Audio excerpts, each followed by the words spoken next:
Hey guys, it's me, Pokemon. I'm back, and today I am with ValleyFlyin, and we are going to be talking about the brand new tier list for Marvel Strike Force. ValleyFlyin, want to say hi to everybody? What's up? What's up, fellas? How are you? We're It's gonna great get to this. it's great to have you We're gonna talk today. about this. Have some fun, guys.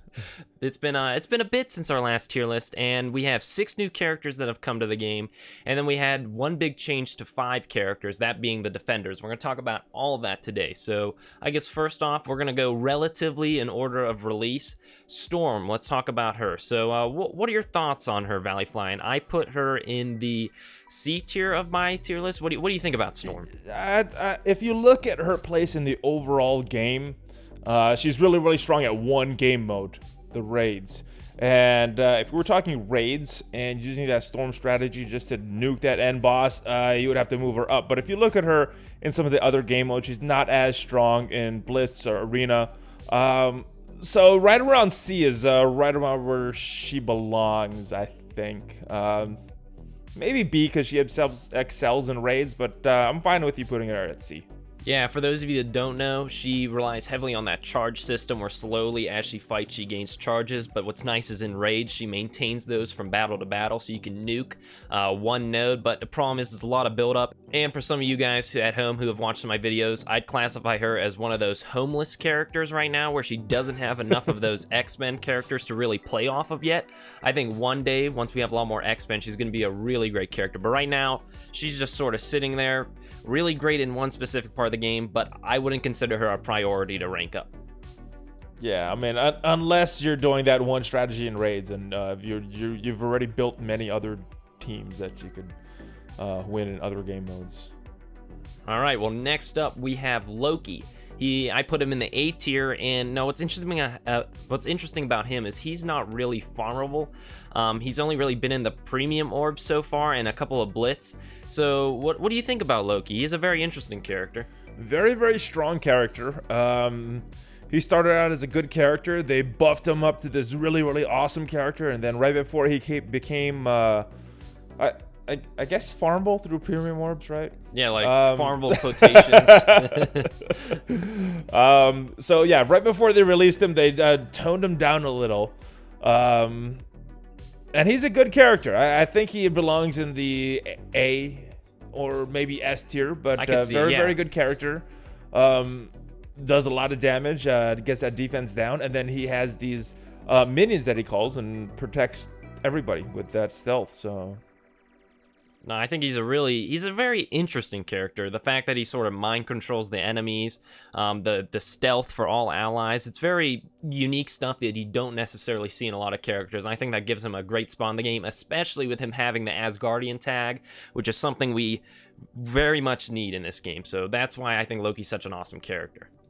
yeah, I'm looking forward to today when we have many other characters and we can make some really cool Asgardian teams. I think is way in the future, but what else you got? Next up, we do have Venom. Now, very interesting. Of course, Venom movie. Quick, 10-second thought. Did you see Venom? What'd you think of it? I didn't see it yet. Oh, what? Oh, Valley's missing out. We have been busy every weekend since it was released, so.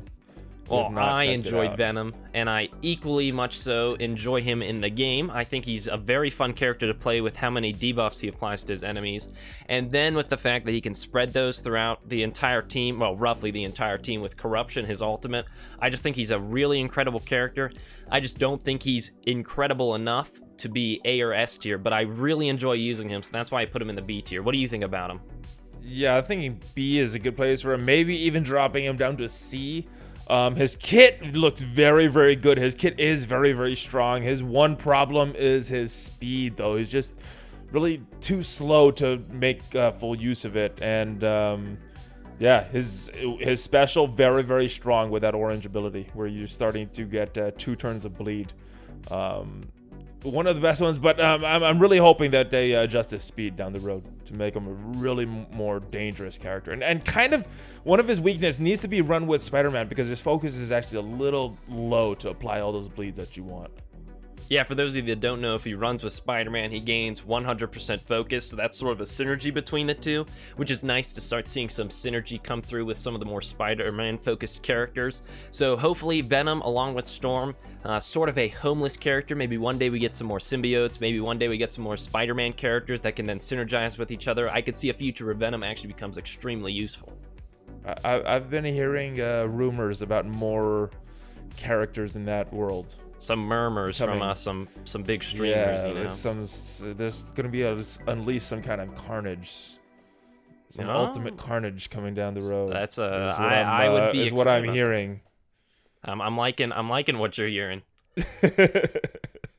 Now, next up, we have a character that has probably broken raids to a certain extent with how good he is.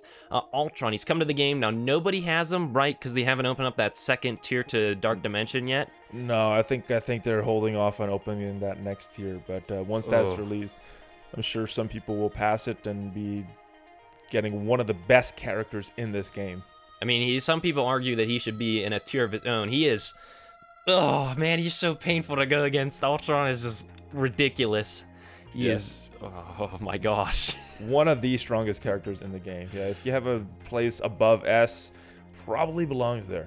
I mean, he's what Ultimus should be in this game. I mean, he is like you guys can just look Ultimus is rumored to get a... Ultron level buff, a rework, right? So he should be being very good as well. Maybe Ultimus level good.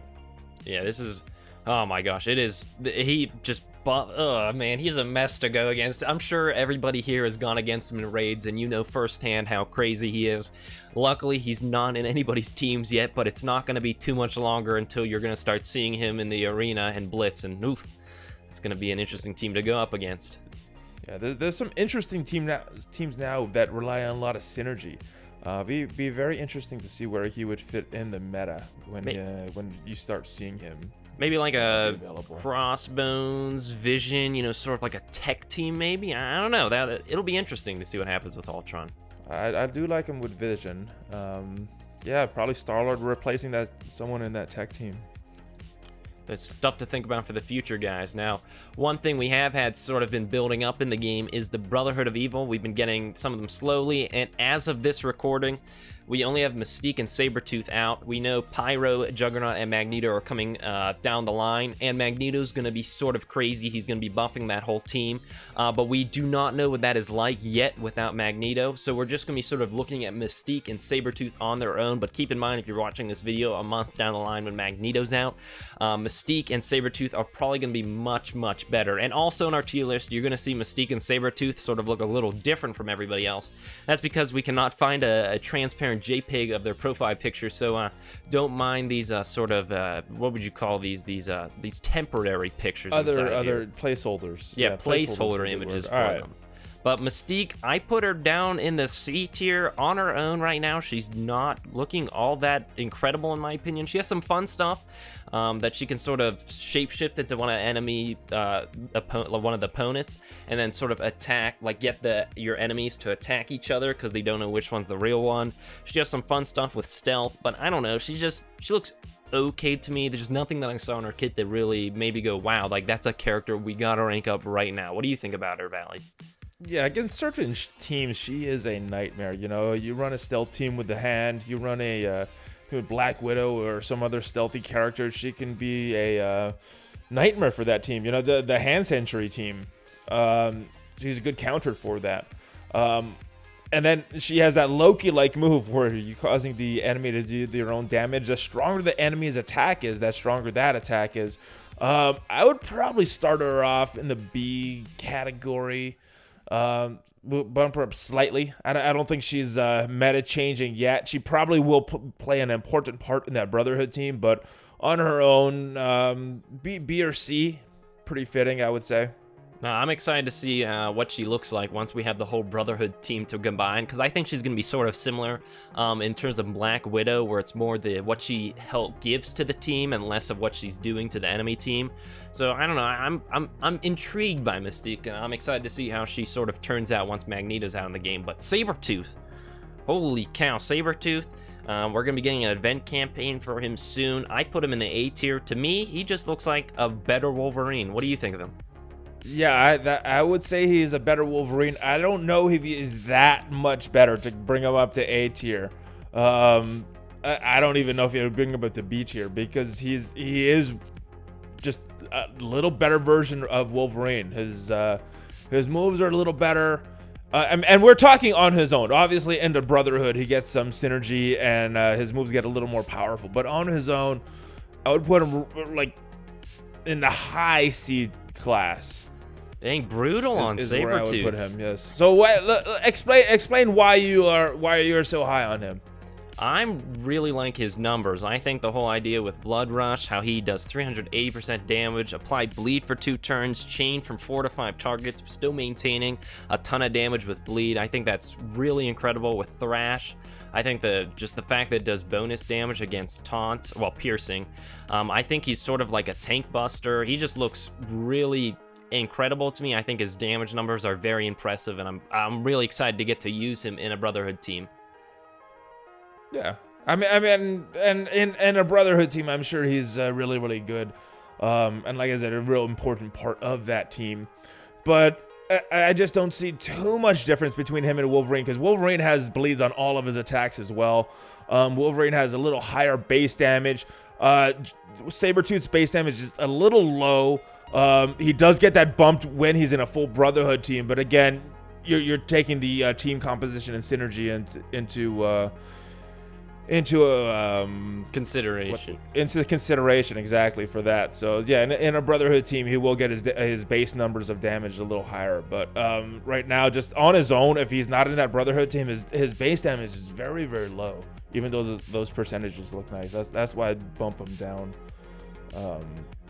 to a better version of Wolverine. You know, high C. I would say Wolverine's low C. Interesting perspective on Sabretooth. You know, we have somebody who views him as a high tier. We have someone who views him as mid tier. I think both are valid points. So, you know, let me know down below, guys. What do you think about Sabretooth? Where do you think he falls within these two characters? Like, I mean, I would say I could go up to B. If you want to meet in the middle. I like B. I'm willing to. I'm happy with B. I think that's a fair place to put him. We can. And then obviously in a Brotherhood team, he could bump up higher, but I could see him in B. But I also see Mystique in B as well. So interesting thoughts about the Brotherhood. Now, if you guys are looking at the tier list, you're going to notice I moved a couple of characters around. I moved the Hand down to D tier, not Sentry, because he's sort of in his own class of character. But what I noticed with the Hand characters is when I had him at C tier and I was moving other characters into C tier, the fact of the matter was the sort of mid-tier characters, B and C, it was getting a little tight there. I thought we had too many mid-tier characters. So it's not that the Hand have really gone worse. I just think there are better options that have come into the game now. You know, I don't think they belong to be in the same tier as the likes of Shield or Thor. I think those are better characters than the Hand, but I don't necessarily think the Hand characters are bad. And that's the same thing with a lot of characters I moved down. I moved down Thor, Nebula, Hulk. You know, it's not that they're necessarily bad characters. I just think better options have been coming out into the game recently. Any thoughts on that, Valley? Yeah, I like that some of these characters got moved down. I mean, you probably could have moved Groot down a bit more as well. Who else? I do like Han Archer though. I think Han Archer has a little more value than with the some cleanse. of the other ones. Yeah. Who else? Maybe Ant-Man. Drop Ant-Man a little. No, I could see that. Yeah, definitely Ant-Man. He's sort of I'm not as high in Crossbones as I used to be. I might drop him down a little bit as well. You're not feeling Crossbones as much nowadays. No, his Detonate, it still has that scare factor, but there's a lot more ways to get around it now. Just not seeing him as much. Yeah, no, I understand that. But some characters we did move up are the Defenders. So I think previously I had Punisher, Iron Fist, and Luke Cage at lower tiers. I moved them up. Now, of course, Similar to the Shield team, where I have them at C tier, but if they're working together, they'd be like S tier. The Defenders, on their own, a lot of their effects don't apply to other characters that aren't Defenders, so that's why I have them a little lower on the tier list, around the B level. But when they're with each other, they could be an A/S team. What do you think about the Defenders team as a whole? Where would you put them? Like S, A tier? As a whole, I put them slightly below that Shield with Nick Fury team. Those are the top 2 teams in the game right now. Yeah, they just, so many buffs they apply to each other. Iron Fist's healing, Luke Cage's defense, Punisher and Daredevil's damage, Jessica Jones' cleanse. You have a lot of really great stuff coming out of that team. One of the only big things... don't forget the other variant of that team with Miss Marvel instead of Punisher. Miss Marvel also works really well with them. Since other she works with good Marvel. variant of that Defenders team. Well, what's your team comp for that variant? Same thing. Just you get the Defenders, and instead of putting Punisher in that spot, you put Miss Marvel in that spot. That's works pretty well. A little more defensive because she has that taunt. No, that's another really good. Yeah, giving out ability energy so that Luke Cage can do his thing a little more. Iron Fist can heal a little more, and then Punisher just straight damage. He'll give everybody on the team more damage. He'll have a lot of counters with Daredevil. Just his AOE. The numbers don't look impressive when you look at the percentages, but when you actually see what it does, it's a very high damage skill. Have you used them a lot? Yeah, and I've been using Punisher a little more often in my Defenders team, and I've definitely been using them a lot more in raid. Well, way more than I used to be. I mean, I never touched them before. Now they're like that third team I go to. I sort of go my Avengers team, my Guardians of the Galaxy team, and then my Defenders team. What rank would you use your Defenders team usually? I don't have them built as much just because it's just such a slow process with that with all those ABCs out there. But they're probably my 5th highest scoring Blitz team right now. But they're a guaranteed win. They don't lose. Yeah, so that's very valuable. The only big thing you really have to worry about with them is sort of the Doctor Strange coming by and sort of reversing all those buffs. That's really the only big thing you have to really be concerned about. But aside from that, I think the Defenders are a really great team. They went from being zeros to heroes. Yeah. Any other big things you really want to talk about on this tier list, or you think everything's been pretty much... changes? No, but the Brotherhood should be one of the best factions up there with the Shield and then the Defenders. Yeah, that's we've heard about that. They should be able to defeat Nick Fury's team in sort of a 1v1. So it'll be really interesting to see how that sort of plays out within the next month, and hopefully we can come back towards the end of November and talk about how great the Brotherhood of Evil is. Yes, well. Hopefully you get a little more free time at school and we could do this again, because they're always fun. Yeah, it's always fun to talk about the tier list in the game. And if you guys enjoy hearing ValleyFlyin and I talk, there's going to be another video on ValleyFlying's channel where we talk about some of the recent changes that have been coming to the game and sort of his thoughts on it and my thoughts on it. It's a little bit of discussion, so that should be very fun to hear. If you guys have been watching my channel, you'll already know how I feel about it, so now you can get to see me sort of bounce those ideas off of Valley. So it should be a very fun video to watch, and I'll have that link down below. Anything else you want to say, Valley? That's it. You've said it all. Check out my channel, guys. I also live stream every Monday, Thursday, 9:30 p.m. Eastern Time, 6:30 p.m. Pacific. And we play some Marvel Strike Force, answer a bunch of questions, and yeah. I can vouch. It is a good time. Alrighty, guys. Well, with that being said, what do I know? I am just a 17-year-old. Signing off, guys.